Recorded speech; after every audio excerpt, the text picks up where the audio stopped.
जय हिंद दोस्तों, आप सब कैसे हैं। आई होप आप सब लोग अच्छे होंगे और अपनी पढ़ाई कर रहे होंगे। देखिए दोस्तों, मैंने सुबह जो है वर्ल्ड ज्योग्राफी के 50 प्लस क्वेश्चन कराए थे और उसमें मैंने बहुत अच्छे से डिस्कस किया था। ठीक, अब हम पॉलिटी के शाम को देखेंगे। देखिए पॉलिटी क्या है, पॉलिटी में मैंने मतलब एक वीडियो मैंने करा दी पॉलिटी की, अभी मतलब 30 क्वेश्चन कराए थे उसमें, इसमें 40 क्वेश्चन है, मतलब हम 600 क्वेश्चन कराएंगे पॉलिटी में अभी के लिए, मतलब 600 क्वेश्चन करा देंगे। इससे पहले मैंने लगभग पॉलिटी के 800-900 क्वेश्चन इससे पहले मैंने करा दिए। तो मतलब ये वन लाइनर के फॉर्म में रहेंगे, जो 600 क्वेश्चन हमारे रहेंगे जितने, वो वन लाइनर के फॉर्म में रहेंगे। बाकी जो मैंने कराए हैं वो बहुविकल्पीय टाइप के हैं। ठीक, तो पॉलिटी लगभग आपकी कवर हो जाएगी, यूपी पीसीएस लेवल तक की कवर हो जाएगी आराम से, अगर आप करेंगे तब। अब की बार आरओ में 2-3-4 क्वेश्चन कम से कम आए थे, मतलब प्रैक्टिस सेट से ही हो गए थे। देखिए हम शुरुआत करते हैं। इसमें पहला क्वेश्चन लिखा है कि संसदीय मतलब संयुक्त संसदीय समिति के अध्यक्ष का मनोनयन किसके द्वारा किया जाता है। तो देखिए ये लोकसभा के अध्यक्ष के द्वारा किया जाता है। किसके द्वारा किया जाता है? लोकसभा के अध्यक्ष के द्वारा। अगला क्वेश्चन है कि धन विधेयक के संबंध में राज्यसभा को किस प्रकार का अधिकार है। तो ये केवल सिफारिश का अधिकार है। देखिए आपको पता होगा कि धन विधेयक केवल लोकसभा में पास होता है। ठीक, मतलब लोकसभा में पेश किया जाता है। लोकसभा में जब पेश किया जाता है तो आर्टिकल कौन सा होता है? आर्टिकल 110 के तहत लोकसभा में पेश किया जाता है। और ये मतलब राज्यसभा को मतलब इसमें जो है ज़्यादा अधिकार नहीं है धन विधेयक पर। धन विधेयक में ज़्यादा अधिकार किसका है? तो ये लोकसभा को है। ठीक, आगे बढ़ते हैं। अगला क्वेश्चन है कि लोकसभा के निर्वाचन क्षेत्रों का परिसीमन कौन बनाता है। तो ये परिसीमन आयोग बनाता है। आपको पता होगा कि कई बार परिसीमन आयोग गठित किया गया है। जैसे मान लीजिए कि कोई क्षेत्र है तो उसमें कितने एमएलए होंगे या एमपी होंगे, ये कौन डिसाइड करता है। मतलब जैसे लोकसभा में मतलब कितने जो है हमारे सांसद होंगे यानी एमपी होंगे, मेंबर ऑफ पार्लियामेंट, ये कौन डिसाइड करेगा, किस नए क्षेत्र में होंगे, तो ये परिसीमन आयोग डिसाइड करता है। ठीक, आगे बढ़ते हैं। अगला क्वेश्चन है भारत में उच्च न्यायालयों की संख्या कितनी है। तो 25 है। अभी अमरावती वाला जो बना है तो टोटल कितनी हो गई? 25। अगला है भारत में वर्तमान में कुल कितने राज्य हैं। तो 28 राज्य हैं। और 28वां राज्य कौन सा है? तो तेलंगाना है। देखिए ये पहले 29वां राज्य था। ठीक, लेकिन जो यूटी 2 थी हमारी, कौन मतलब जो है एक राज्य था हमारा जम्मू कश्मीर, उसमें 2 यूटी बनाई गई, जम्मू कश्मीर और लद्दाख, तो वो 28वां हो गया। ठीक, ये चीज़ याद रखिएगा। आगे बढ़ते। अगला है कि यदि कोई व्यक्ति अपनी इच्छा से विदेशी राज्य की नागरिकता अर्जित कर लेता है तो उसकी भारतीय नागरिकता क्या होगी? स्वतः ही समाप्त हो जाएगी। और ये आर्टिकल कौन सा है? 9 है। कौन सा है? आर्टिकल 9 है, याद रखिएगा। ठीक, अगला है भारत में संविधान सभा का गठन किस योजना के प्रस्तावों के अनुसार किया गया। तो कैबिनेट मिशन की योजना के प्रस्ताव के तहत किया गया। और इसमें बताया था कि कितने मेंबर थे। तो 3 मेंबर आए थे। पास्ट ट्रिक बताई थी, पैथिक लॉरेंस, अलेक्जेंडर और स्टेपर्ड क्रिप्स, ये चीज़, और ये हेड थे। आगे बढ़ते हैं। अगला क्वेश्चन है कि अनुसूचित और जनजातीय क्षेत्रों के प्रशासन से संबंध में प्रावधान संविधान के किस अनुसूची में है। तो याद कीजिए एससी एसटी के बारे में पूछा, एससी और एसटी। तो देखिए यस 5 की तरह है, 5वीं अनुसूची हो जाएगा, 5वीं और 6ठी अनुसूची। ठीक, अब देखिए एक चीज़ और बता दें आपको, अगर आप मतलब पिछली वीडियो मतलब देखे होंगे या पिछले पीवाईक्यू सॉल्व किए होंगे और मेरी जो बोर्ड वाली क्लास है वो किए होंगे, और कुछ टॉपिक जो मैंने मतलब चुने थे जैसे अनुसूची है, भाग है, ये सारी चीज़ें जो कुछ प्रमुख आर्टिकल मैंने कराए थे, अगर ये सब किए होंगे ना तो इसमें से मतलब लगभग 40 प्लस क्वेश्चन हैं। इसमें से आपके लगभग 20 से 25 क्वेश्चन तो ऐसे हो जाएंगे। समझ आया कि नहीं? क्योंकि क्वेश्चन कितना बनाएगा एग्जामिनर भाई। क्वेश्चन आप देखेंगे कहीं ना कहीं रिपीट होता रहता है किसी भी एग्जाम में। बस करंट मतलब छोड़ दो, नहीं 70% क्वेश्चन रिपीट होते रहते हैं। बस ये अलग बात है कि वो कठिन इसलिए हो जाते हैं क्योंकि 2 मतलब क्वेश्चन एक में ऐड कर देता है। जब जैसे अब की बार आरओ में किया था, आरओ में क्या किया कि जैसे ये 2 क्वेश्चन है, इनको दोनों को उठा के एक में कर दिया, फिर पूछा ए बी सही है, ए सही है, बी सही, इस तरह, तो वो कठिन हो गया। समझ आया कि नहीं? इस तरह होता है। आगे बढ़ते। अगला है कि संविधान का प्रारूप संविधान सभा ने कब स्वीकृत किया। तो 26 नवंबर 1949 को किया और 26 नवंबर को संविधान दिवस मनाया जाता है। अगला है सर्वप्रथम किस अधिनियम के द्वारा भारत में प्रांतों में आंशिक उत्तरदायी शासन की स्थापना की गई। तो 1919 का भारत शासन अधिनियम जो था इसी के तहत किया गया था। ये मैंने आराम मतलब पढ़ाया था। ये किसके शासनकाल में आया था? तो चेम्सफोर्ड के शासन, इसे क्या कहते हैं? तो इसे चेम्सफोर्ड अधिनियम कहते हैं। समझ आए कि नहीं? तो ये चीज़ भूलिएगा नहीं। अगला है कि भारत के शासनाध्यक्ष का संबोधन किसके लिए किया जाता है। तो प्रधानमंत्री के लिए। ठीक, संबोधन जो है किसके लिए किया जाता है। तो प्रधानमंत्री के लिए किया जाता है। शासन का अध्यक्ष, समझ में नहीं?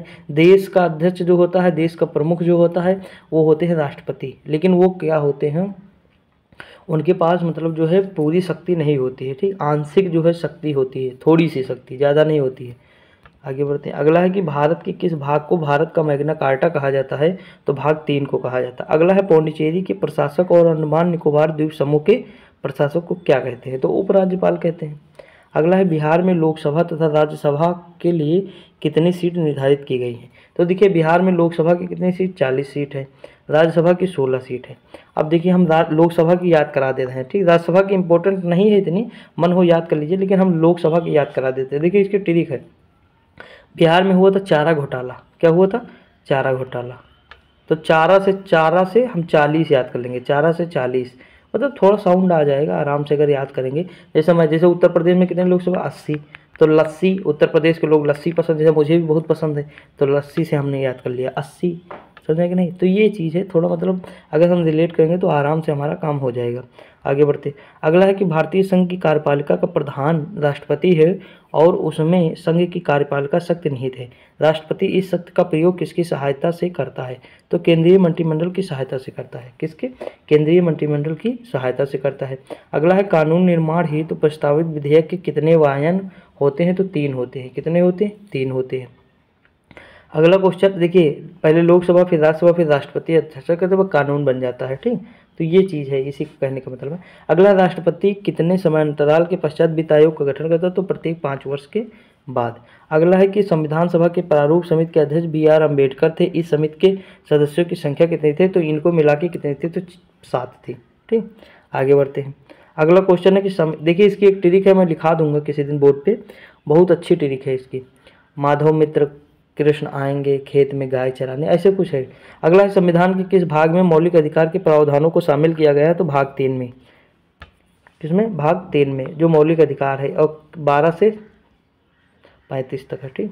और देखिए एक चीज़ और है, यहाँ जो क्वेश्चन आएंगे ना आप आराम से कर लेंगे, अगर आपको थोड़ी सी नॉलेज होगी तो ये जितने 6 हैं, जैसे मान लीजिए ऑप्शन में जिस हिसाब से आएगा, तो आप अगर आपको मतलब 1-2 बार ऐसे देखे होंगे माइंड से, तो आराम से क्वेश्चन कर ले जाएंगे। अगला है कि संविधान में प्रेस की स्वतंत्रता का अलग से उल्लेख नहीं है, यह स्वतंत्रता किस अनुच्छेद में अंतर्निहित है? तो 19(1) में, मतलब 19(1) के का में निहित है, ठीक, प्रेस की स्वतंत्रता, वाक एवं अभिव्यक्ति की स्वतंत्रता। अगला है कि राज्यसभा तथा लोकसभा के संयुक्त अधिवेशन की अध्यक्षता कौन करता है? तो लोकसभा के अध्यक्ष करते हैं। अगला है किसकी अनुमति के बिना राज्य की विधानसभा में कोई धन विधेयक पेश नहीं किया जा सकता है?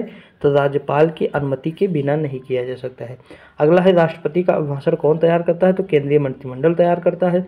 अगला है एक वर्ष में कम से कम कितनी बार संसद की बैठक होना आवश्यक है? तो 2 बार, कम से कम 2 बार। और दोनों सदनों के मध्य अंतराल कितना होता है? तो अधिकतम 6 माह से ज़्यादा नहीं होना चाहिए।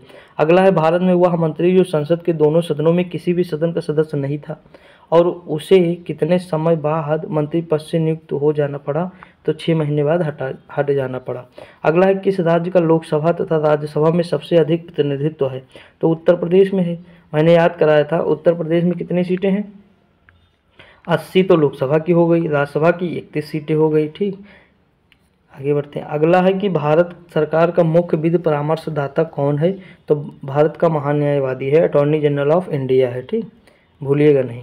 अगला क्वेश्चन है संविधान की किस अनुसूची में केंद्र और राज्यों के बीच वैधानिक शक्तियों का बंटवारा दिया है? 7वीं अनुसूची में। किसमें? 7वीं। लिस्ट की बात करता है ये, शक्तियों का बंटवारा मतलब लिस्ट, केंद्र सूची, राज्य सूची, समवर्ती सूची, तो ये 7वीं अनुसूची में है, ठीक। और इसकी ट्रिक मैंने बताई, ये सारे क्वेश्चन जब पूछे जाएंगे आप आराम से कर लेंगे। देखिए भाग, मतलब अगर भाग पूछा, राष्ट्रपति पूछा, या फिर मतलब हमारी अनुसूची पूछे, अगर इस तरह के क्वेश्चन आप कभी आएंगे एग्जाम में तो कभी गलत नहीं होंगे अगर वीडियो देखा हुआ तो। राज्यसभा में राज्यों के प्रतिनिधित्व किस राज्य का है और कितना है? तो उत्तर प्रदेश का 31 है, मैंने कई बार बताया है। अगला है भारत में राष्ट्रपति के चुनाव के लिए निर्वाचन मंडल के सदस्य कौन होते हैं? तो लोकसभा, राज्यसभा और राज्य विधानमंडलों के निर्वाचित सदस्य होते हैं, ठीक। इसमें मनोनीत सदस्य जो है भाग नहीं लेते हैं। अगला है संविधान के किस अनुच्छेद में भारत के नियंत्रक महालेखा परीक्षक के कर्तव्य और शक्तियों वर्णित है? तो 149 में, आर्टिकल 149 में वर्णित है, ठीक, भूलिएगा नहीं। अगला है कि संविधान की किस अनुसूची में दल बदल यानी 10वीं अनुसूची। आगे बढ़ते हैं।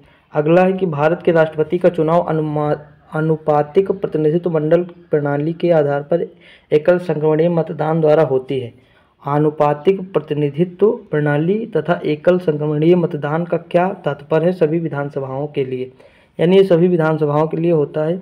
अगला है भारतीय संविधान में प्रदत्त मूल अधिकारों को निलंबित करने की वाली सत्ता है, तो निलंबित करने का अधिकार मूल अधिकार किसे है? राष्ट्रपति को है। किसे है? राष्ट्रपति 2021 को छोड़कर आपातकाल के समय निलंबित कर सकता है।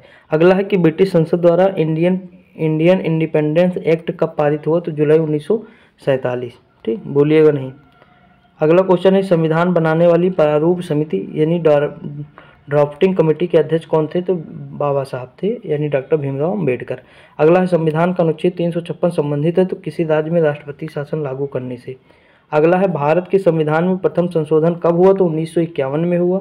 भूलिएगा नहीं, पहला संविधान संशोधन था, भूमि से संबंधित था, 9वीं अनुसूची इसी के तहत जोड़ी गई थी। ठीक, अगला है कैबिनेट मिशन योजना में क्या संविधान निर्माण के लिए प्रस्तावित संविधान सभा को वयस्क मताधिकार के आधार पर निर्वाचित करने को स्वीकार किया गया? नहीं, यानी वयस्क के आधार मताधिकार के आधार पर निर्वाचित करने को स्वीकार नहीं किया गया कैबिनेट मिशन के तहत। ठीक, अगला है किस वर्ष गोवा सहित अन्य पुर्तगाली बस्तियों को भारतीय संघ का राज्य क्षेत्र बनाया गया, यानी यूटी कब बनाया गया? तो 1962 में बनाया गया, 1987 में इसे राज्य बनाया गया। अगला है संविधान में मूल कर्तव्यों को शामिल करने का विचार किस देश के संविधान से लिया गया है? तो ये सोवियत संघ यानी यूएसएसआर से लिया गया है। ठीक, 51 का में है ये। अगला है कि राज्य के नीति निर्धारक तत्व एक ऐसा चेक है जिसका भुगतान बैंक, तो केटी शाह है, इसमें बैंक सुविधा अनुसार किया जाएगा, यह कथन किसका है? केटी शाह का है। ठीक, देखिए कि इतनी बार पढ़ लीजिए कि रट जाए। क्वेश्चन देखते खन जैसे ये चेक वाला है, भुगतान है, तुरंत समझ में आए कि केटी शाह हैं, इस तरह मतलब पढ़ना पड़ेगा। समझ में आया कि नहीं? अगला है कि अनुच्छेद 368 के संशोधन हेतु क्या संसद को विशेष बहुमत या कम से कम आधे राज्यों का अनुसमर्थन आवश्यक है? तो हाँ, किंतु सभी संशोधनों में नहीं है। देखिए कुछ संशोधन ऐसे होते हैं जो ऐसे हो जाते हैं साधारण बहुमत से। ठीक, मतलब 50% +1 चाहिए कुछ का, लेकिन कुछ का 2/3 चाहिए, तो ये मतलब कठिन होता है, और बाकी कुछ तो नॉर्मल हो जाएंगे। अगला है कि राष्ट्रपति निर्वाचित होने का पात्र बनने के लिए किसी व्यक्ति को आयु होनी चाहिए? तो 35 वर्ष होनी चाहिए। आयु कितनी होनी चाहिए? 35 वर्ष। लोकसभा का 25 वर्ष, विधानसभा का 25 वर्ष, राज्यसभा का 30 वर्ष, विधान परिषद का 30 वर्ष। ठीक, तो इस तरह याद रखिएगा।